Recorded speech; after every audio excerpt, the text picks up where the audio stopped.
Welcome back to another video here on the channel, and this one is entirely inspired by Alex Gladstein, which means we talk about the humanitarian case for Bitcoin.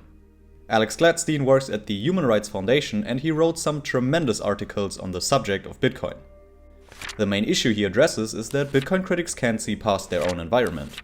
Bitcoin's critics are often from liberal democracies, enjoy property rights, free speech, a pretty stable currency like the dollar or euro. They are privileged, and that's why they don't get Bitcoin.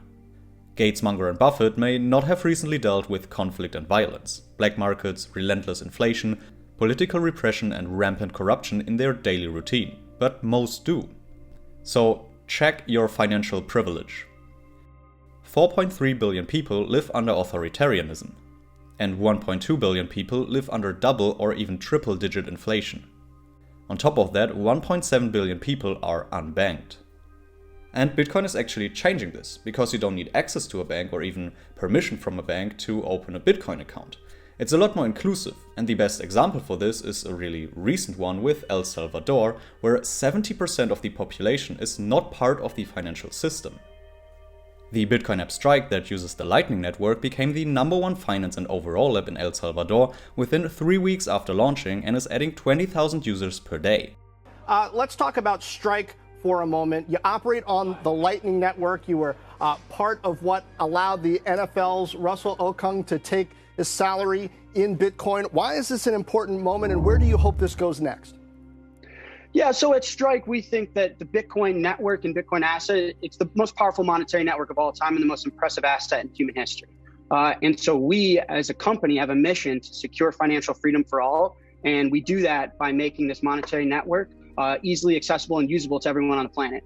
And so that's our mission. And whether you're an NFL player, whether you're a rap artist, whether you're a barista, whether you sell pupusas, whether you're the president of a country, I am here, I will die on this hill, and I'm very supportive of what Bitcoin stands for and moving it forward.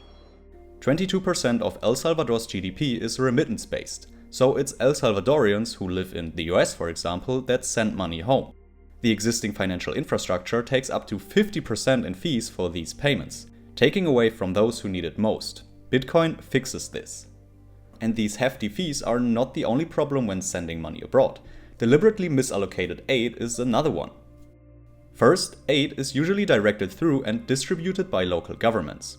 At that point, these often autocratic regimes often siphon a portion of these funds or goods off to their cronies or troops, or develop patronage networks. When aid is not outright stolen, fees can be trimmed at every point along the path to the intended recipient. Significant percentages of aid gets extracted by middlemen as it makes its way from Washington or Brussels to farmers or refugees halfway around the world. And we are not talking about a few percent. Corruption prevented 30% of all development assistance from reaching its final destination. Ban Ki-moon, the UN Secretary General, in 2012. As an example, in one Oxfam study, researchers could only verify that 7% of $28 million in US aid meant for Ghana made it to its destination between 2013 and 2015. 7%. That's not even 2 million out of the 28 million US dollars. This leads us back to authoritarianism. Until now, governments and corporations have controlled the rules of money. That is changing. Nigeria is one example, currently having a 15% inflation rate and elites stealing from the people. The feminist coalition had their bank account frozen after collecting funds for protest against police brutality and switched to accepting Bitcoin only. The same happened with freedom protesters in Belarus and the Hong Kong Free Press. No government can stop a Bitcoin transaction from happening. A Bitcoiner's phrase is "fix the money, fix the world." And there is some truth to that. In China, if you type or utter one wrong word, the Communist Party might eliminate your financial services. This devastating outcome creates a chilling effect for dissidents and creative minds who are forced to use the country's increasingly centralized digital economy. In Hong Kong or Russia, donors to human rights organizations can get their bank accounts suspended and funds seized. Over the past few months in Belarus and Nigeria, nationwide protests have broken out against tyranny and corruption.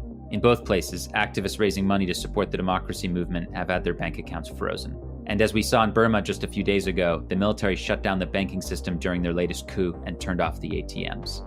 For activists living under state repression, Bitcoin provides a way to preserve their money in cyberspace, locked away by encryption, safe from devaluation, in a network that has never been hacked. For them, it's digital cash and digital gold rolled into one. And in Cuba, Nigeria, China, Pakistan, Venezuela, Russia, Turkey, Argentina, Palestine, Zimbabwe, and elsewhere, Bitcoin is catching on and helping people escape tyranny and currency collapse. Sticking with Nigeria for a second, their population is often incredibly entrepreneurial, because they often need to have some side hustles to keep up with the inflation. Guess what many Nigerians are working on? Yeah, I mean, I spent November of 2019 roaming around the continent of Africa. I went to Nigeria, I went to Ethiopia, Ghana, and I saw that the number one problem that entrepreneurs were working on there, and I only met the entrepreneurs, I didn't meet anyone in the government or the media, they're all working on payments, and the most interesting of them were working on Bitcoin. Bitcoin is also a way for them to access other currencies like stablecoins that are pegged by the US dollar. This is a second trend worth discussing in another video, because, like I said, not everyone has access to a currency that doesn't debase rapidly. Some countries are even completely deplatformed from the world's reserve currency.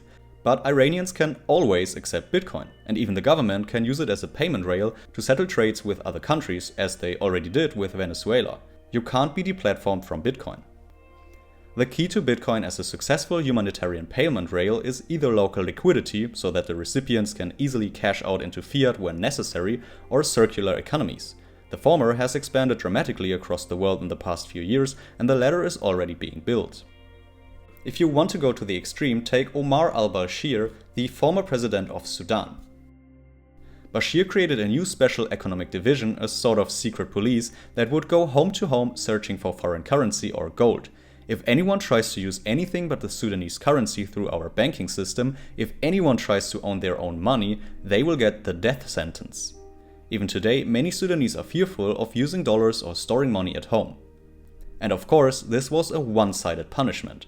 While the average citizen watched as their wages stagnated and living costs rose, Bashir and his cronies accumulated billions and saved them in foreign currencies, locked away in Swiss bank accounts.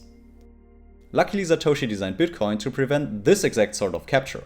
It's also impossible for governments to stop people from using Bitcoin peer-to-peer. Of course, they can make it harder and more challenging, but they can't stop it. To top it all, Sudan currently has triple-digit inflation, over 200% annually. The issue of hyperinflation is real, and it requires serious attention, said Ibrahim al-Badawi, who stepped down as Sudan's finance minister in July 2020. If you don't think situations like these deserve a solution, then I can't help you. Whether as a corruption-resistant peer-to-peer rail for transferring funds abroad, a spark of economic independence, or a subsidy for sovereign renewable electrification in developing nations, Bitcoin's future human impact outside of the traditional areas of finance and investing is just beginning to be understood. Thank you for watching. I hope you learned something and start seeing Bitcoin as more than just a cute investment for people from developed nations. I would appreciate it if you leave a like and subscribe to the channel for further content, and then I see you next time.